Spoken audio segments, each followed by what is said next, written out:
So this is the 17th of September 2024, and this is how they are concreting the road for the Borneo to join the Borneo, the road there. This is highway to Nambazan, and this concrete will be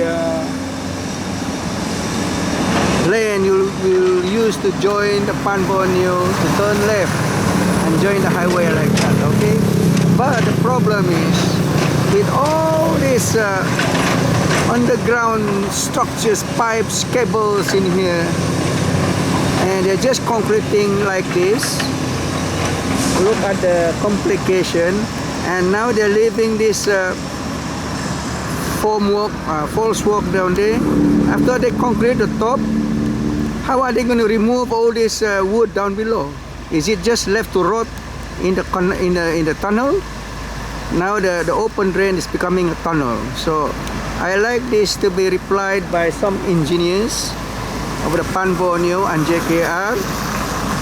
Okay, who is going to supervise whether all those rubbish down below, have they cleared the drain before you concrete on the top?